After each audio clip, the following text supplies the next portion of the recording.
Hello friends, स्वागत है आप सबका आपके अपने यूट्यूब चैनल पे। और कल हमने बुक शुरू की थी 9 से लेकर 12 तक जो आरपीएससी बोर्ड में चलती है, व्याकरण, हिंदी व्याकरण। तो उसका हमने फर्स्ट चैप्टर आधा पढ़ लिया था और आधा हम आज पढ़ने वाले हैं। तो आइए शुरू करते हैं। यहाँ तक हमने पढ़ लिया था अनुनासिक ध्वनियों के उच्चारण में वर्ण विशेष का उच्चारण स्थान के साथ साथ नासिका का भी योग रहता है, अर्थात अनुनासिक वर्णों का उच्चारण स्थान उस वर्ग का तो उच्चारण स्थान होगा और नासिका भी होगा। तो देखिए ये उदाहरण से भी समझा रखा, जैसे अ में कंठ और नासिका दोनों का उपयोग होता है, अतः इसका उच्चारण स्थान कंठ नासिका होगा, अर्थात इसके दो उच्चारण स्थान है, कंठ भी है और नासिका भी है। उच्चारण की दृष्टि से व्यंजनों को 8 भागों में बांटा जा सकता है। स्पर्शी, संघर्षी, स्पर्श संघर्षी, नासिकीय, पार्श्विक, प्रकंपित, उत्क्षिप्त और संघर्षीय।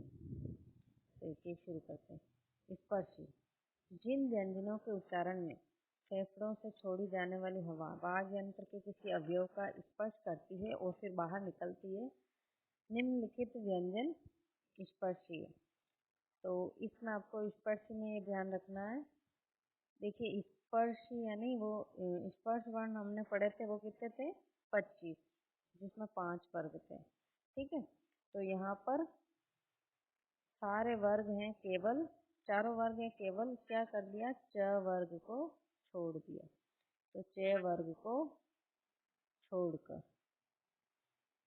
ठीक है, च वर्ग को छोड़ दिया, बाकी चारों वर्ग हमको ऐसे कैसे याद रखना है। और चारों वर्गों में च वर्ग को छोड़कर प्लस 5th वर्ण को यानी 5वें वर्ण को छोड़कर, च वर्ग प्लस 5वें वर्ग को छोड़कर। देखिए यहाँ पर 4 लिखा हुआ, ठीक है। संघर्षी, जिन व्यंजनों के उच्चारण में दो उच्चारण अवयव इतनी निकटता पर आ जाते हैं कि बीच का मार्ग छोटा हो जाता है, तब वायु उनसे घर्षण करती हुई निकलती है, ऐसे संघर्षी व्यंजन है। ये है ऊष्म वर्ण, 4 तो है यहाँ पर। ऊष्म वर्ण और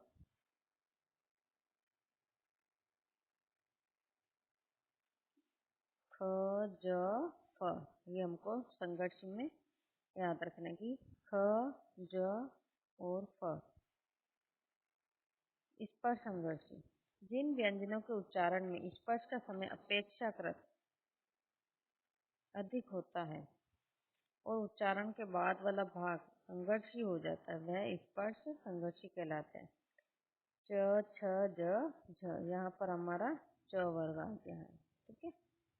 च वर्ग यहाँ पे आ गया जो हमने वहाँ छोड़ा था। तो देखिए स्पर्शी में तो वो चारों वर्ग आ जाएंगे और उसके बाद स्पर्श संघर्षी में आएगा हमारा च वर्ग के 4 वर्ग, ठीक है।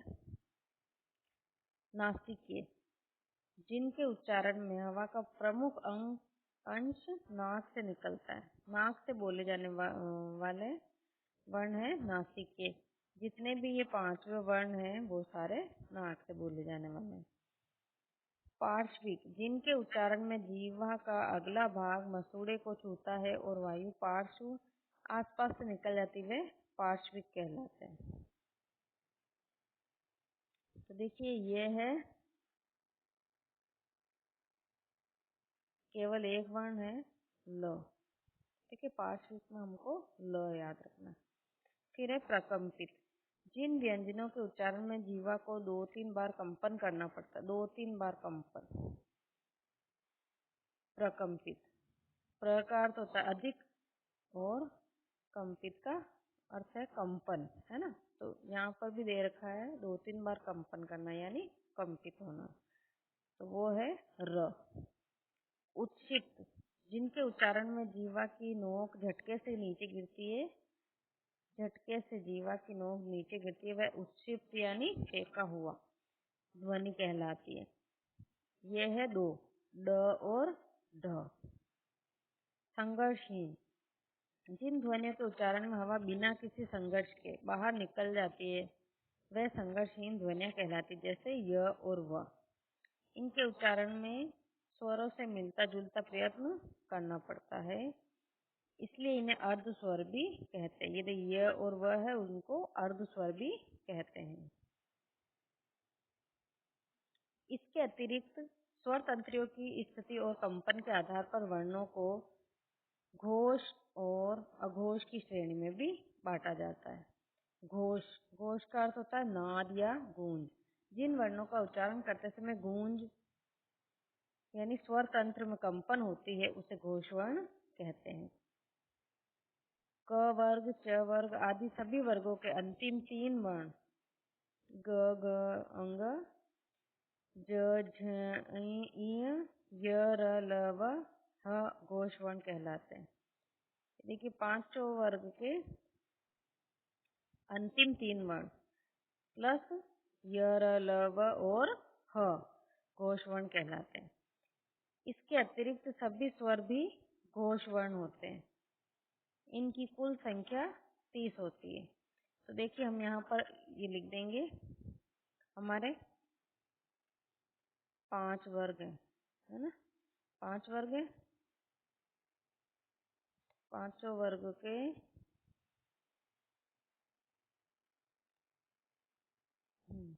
देखिए 5 वर्ग के 3 है ना, 3 वर्ण, वो भी कौन से, अंतिम, ठीक है, बाद वाले। तो ये कितने हो गए, 15 वर्ण तो ये हो गए, ठीक है, प्लस 4 ये वर्ण हो गए, 5, 4 हो गए अंतस्थ, है ना, प्लस 1 हो गया हाँ ऊष्म वर्ण ही है ना, प्लस स्वर।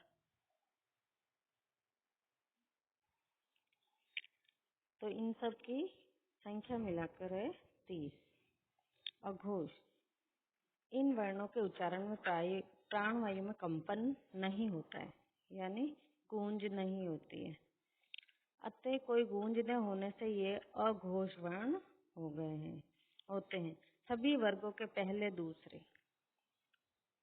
क, ख, च, छ तथा श, स, स ये 3 ऊष्म वर्ण आदि सभी वर्ण अघोष, इनकी संख्या 13। तो अब देखिए ये सभी वर्गों के पहले दूसरे यानी 5 वर्ग है और इनके दो वर्ण सबके है ना, पहले दूसरे पहले। तो ये हो गए 10 वर्ण प्लस ये हो गए 3 ऊष्म वर्ण, ठीक है, इनकी संख्या हो गई 13। श्वास वायु के आधार पर वर्णों के 2 भेद है, अल्प प्राण और महाप्राण। अल्प प्राण, जिन वर्णों के उच्चारण में श्वास वायु कम मात्रा में मुख विवर से बाहर निकलती है, क वर्ग, च वर्ग आदि वर्णों का पहला, तीसरा और पांचवा वर्ण, पहला, तीसरा और पांचवा वर्ण ये लिखे हुए क, ग, अंग, च, ज, इ, ट, ठ, ण, त, ड, ण, त, द, न, प, ब, म आदि तथा य, र, ल, व ये हो गए सभी स्वर अल्प प्राण है। अब देखिए इसमें 5 वर्ग है और पांचों वर्ग के पहले, तीसरे और पांचवे यानी 3 बराबर 15 वर्ण ये हो गए प्लस अंतस्थ वर्ण ये 4 हो गए, तो इनकी संख्या हो गई 19। और ये घोष अघोष से अलग है, ये अल्प प्राण है ना, ये अलग विभाजन है। इसके बाद है ये दूसरा है, ये पहला अल्प प्राण, ये दूसरा है महाप्राण। जिन वर्णों के उच्चारण में श्वास वायु अधिक मात्रा में मुख विवर से बाहर निकलती है उन्हें महाप्राण कहते हैं। प्रत्येक वर्ग का दूसरा, चौथा। अब देखिए हमने पहला, तीसरा और पांचवा, ये वर्ण तो हमने यहाँ ले लिए थे अल्प प्राण में, तो अब बच्चा क्या, दूसरा बच्चा और चौथा वर्ण ही बचा था, तो उसको हमने महाप्राण में ले लिया। और इसके बाद ऊष्म वर्ण बचे थे 4, तो उनको भी हमने महाप्राण में ले लिया। तो ये कितने हो गए, 5 × 2 यानी 10 प्लस 4 ये हो गए ऊष्म वर्ण, तो ये हो गए 14 वर्ण। ठीक है। अनुनासिक, अनुनासिक ध्वनियों के उच्चारण में नाक का सहयोग रहता है। नासिक, देखिए नाक आ रहा है ना, नासिक यानी नाक होता है। जैसे आ, ई, ऊ, ये चंद्र बिंदु ऊपर लगा हुआ है, इसका मतलब ये अनुनासिक ध्वनियां, इनको इनके उच्चारण में नाक का सहयोग रहता है। देवनागरी लिपि तथा हिंदी वर्तनी का मानकीकरण। भारतीय संविधान में हिंदी को भारतीय संघ की राष्ट्रभाषा के साथ राजभाषा भी स्वीकार किया गया है तथा उसकी लिपि के रूप में देवनागरी लिपि को मान्यता दी गई है। भारत सरकार के शिक्षा मंत्रालय, मानव संसाधन विकास मंत्रालय के अंतर्गत केंद्रीय हिंदी निदेशालय के तत्वाधान में भाषाविदों, पत्रकारों, हिंदी सेवी संस्थाओं तथा विभिन्न मंत्रालयों के प्रतिनिधियों के सहयोग से देवनागरी लिपि तथा हिंदी वर्तनी का एक मानक रूप तैयार किया गया है। यह स्वरूप आधिकारिक तौर पर मान्य है, अतः इसका ही प्रयोग करें। देवनागरी लिपि का निर्धारित मानक रूप, यह है स्वर अ, आ, ई, बड़ी ई, छोटा ऊ, बड़ा ऊ, री, ए, आई, ओ, औ। ये हो गए हैं 11 मात्राएं हैं, ये इनकी मात्राएं हैं। अनुस्वार है, ये अनुस्वार का ये निशान है, ऊपर एक बिंदी लगी हुई है। विसर्ग, विसर्ग यानी ये पीछे 2 बिंदी लगी हुई है, उसको विसर्ग कहते हैं। अनुनासिकता चिन्ह, ये अनुनासिक का चिन्ह है, चंद्र बिंदु करके ऊपर बिंदी लगाई हुई है। व्यंजन,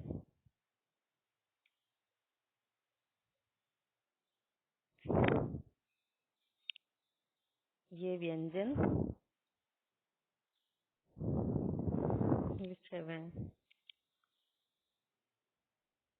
तो देखिए इसमें सारे हैं, ये 5, ये क वर्ग हो गया, फिर ये 5 च वर्ग हो गया, फिर ये टे वर्ग 5 वर्ण हो गए, फिर ये हो गए, फिर ये हो गए 5 फिर ये है 4 अंतस्थ वर्ण और 4 ऊष्म वर्ण। तो 25 तो ये हो गए थे क वर्ग से लेकर म तक। ठीक है, 25 और ये 8, 33 वर्ण ये हो गए।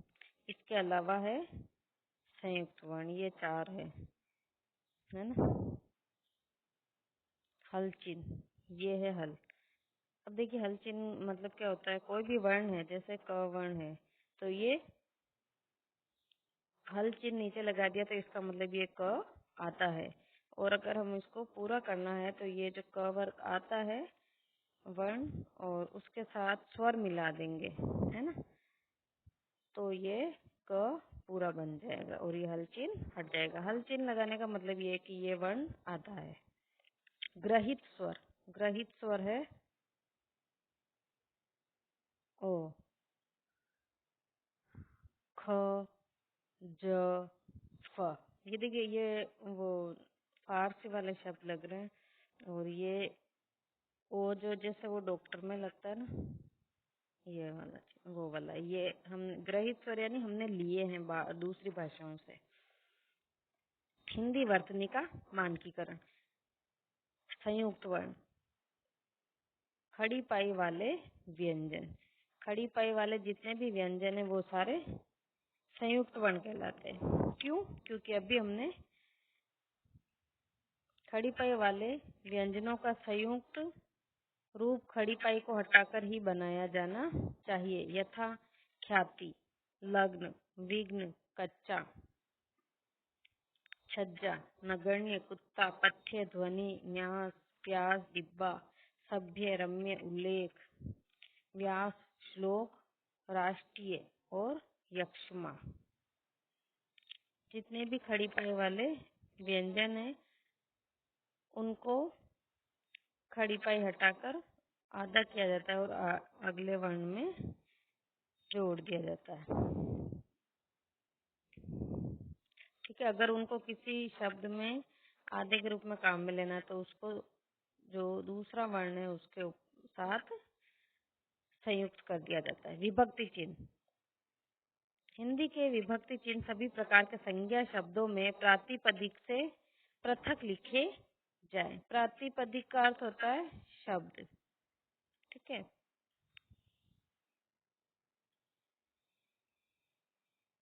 संज्ञा शब्द होते हैं ना, उनको कहते हैं प्रातिपदिक संज्ञा शब्द।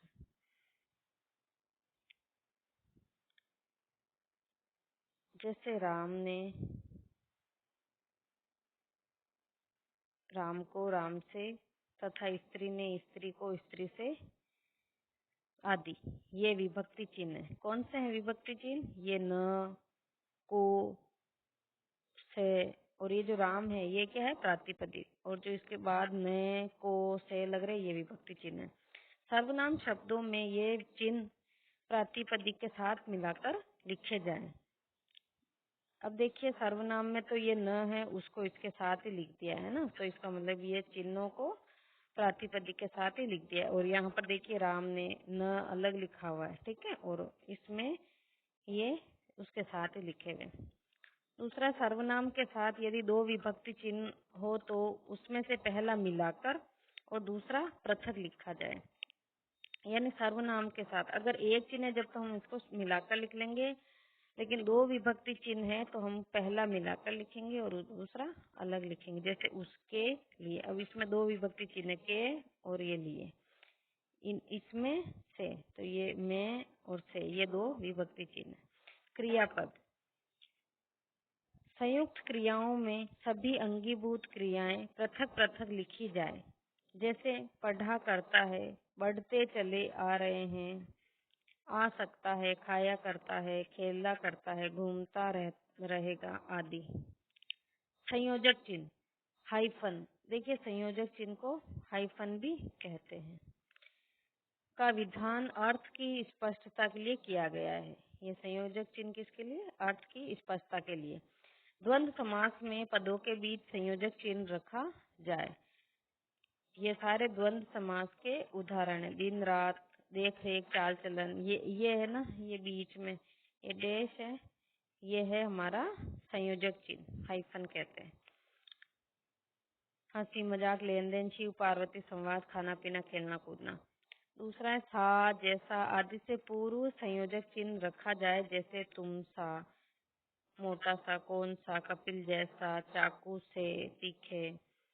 तत्पुरुष समाज में संयोजक चिन्ह का प्रयोग वहीं किया जाए जहां उसके बिना अर्थ के स्तर पर भ्रम होने की संभावना हो, अन्यथा नहीं।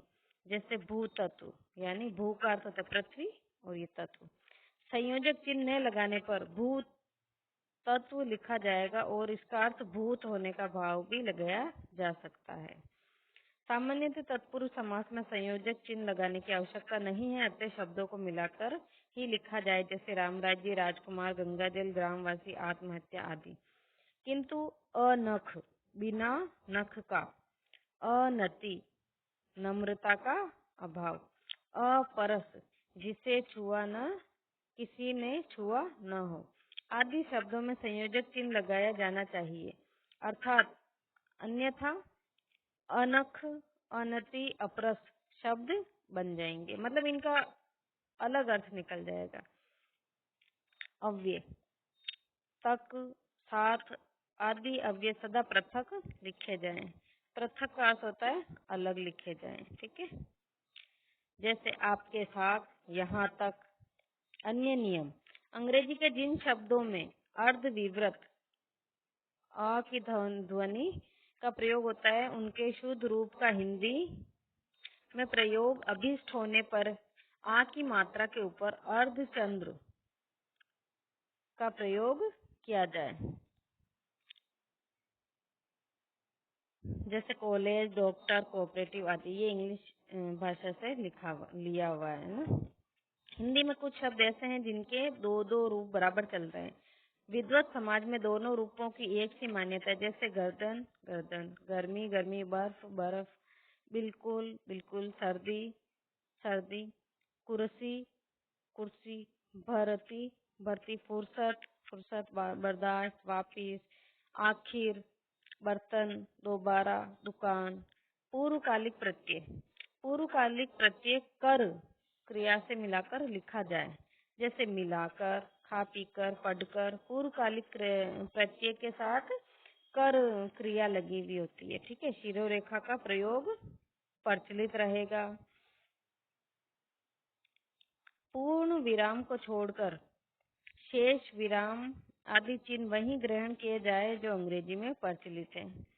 सभी विराम चिन्ह वहीं लगेंगे, बस पूर्ण विराम को छोड़कर। ये होता है पूर्ण विराम, ठीक है। उसकी जगह अंग्रेजी में क्या चलता है? अंग्रेजी में फुल स्टॉप इसको कहते हैं। ये जो डॉट होता है इसको कहते हैं पूर्ण विराम। तो ये हिंदी में और अंग्रेजी में अलग है, बाकी सारे हिंदी अंग्रेजी में समान है। पूर्ण विराम के लिए खड़ी पाई का प्रयोग किया जाए। अंग्रेजी हिंदी अनुवाद कार्य तथा अन्य प्रशासनिक साहित्य में विषय के विभाजन, उप विभाजन तथा अवतरणों, उप अवतरणों का क्रमांकन करते समय अंग्रेजी के एबीसी अथवा एबीसी के स्थान पर सर्वत्र क ख ग का प्रयोग किया जाए, अ ब स अथवा ए आ ई इत्यादि का नहीं। यहाँ पर देखिए, जैसे एबीसी का प्रयोग किया जाता है अंग्रेजी भाषा में, उसी प्रकार क ख ग का प्रयोग किया जाना चाहिए। ए ब से और ए आई का प्रयोग नहीं करना चाहिए। आवश्यकता अनुसार 1 2 3 अथवा रोमन फर्स्ट सेकंड थर्ड ई का भी प्रयोग किया जा सकता है, इनका प्रयोग नहीं करना है, ठीक है। हिंदी के संख्यावाचक शब्दों का मानक रूप 1 2 3 4 5 6 7 8 9 10 11 12 13 14 15 16 17 18 19 20 21 22 23 24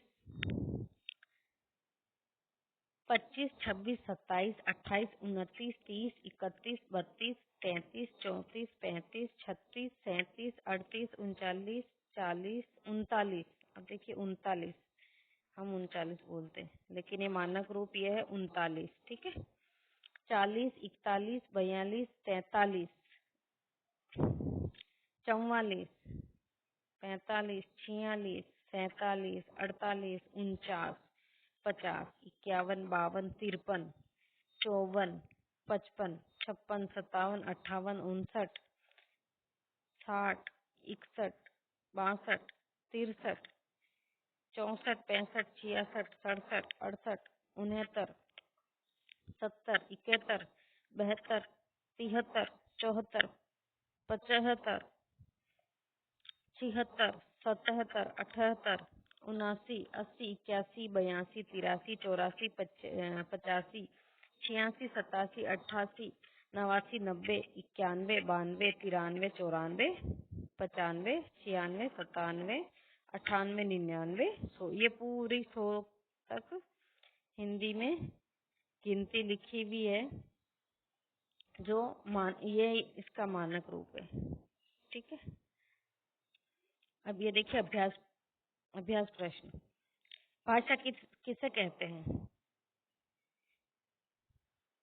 विचारों को प्रकट करने का, हमारे मन के भावों तथा विचारों को प्रकट करने के लिए हम जिस माध्यम का प्रयोग करते हैं उसको भाषा कहते हैं। स्वर एवं व्यंजन के अंतर को स्पष्ट कीजिए। तो वहां पर ऊपर स्वर व्यंजन का अंतर 2-3 तरह से स्पष्ट किया हुआ, जैसे व्यंजन में घोष अघोष, है ना, अल्प प्राण महाप्राण। उसी प्रकार स्वर में ह्रस्व दीर्घ, है ना। और सबसे बड़ा अंतर तो ये है कि स्वरों को बिना किसी सहायता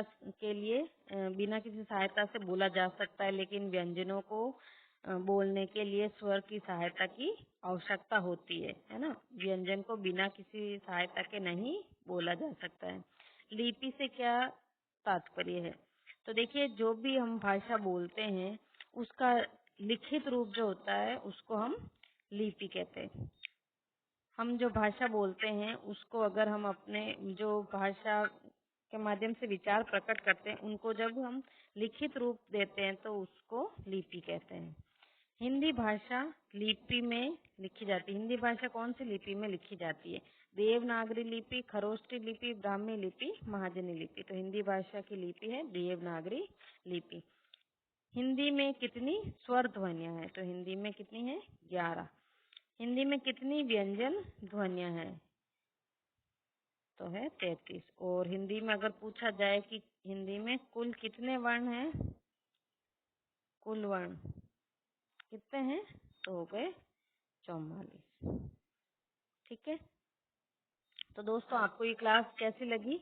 कल हम चैप्टर 2 स्टार्ट करेंगे। अगर आपको अच्छी लगी है तो लाइक और शेयर कर देना। धन्यवाद।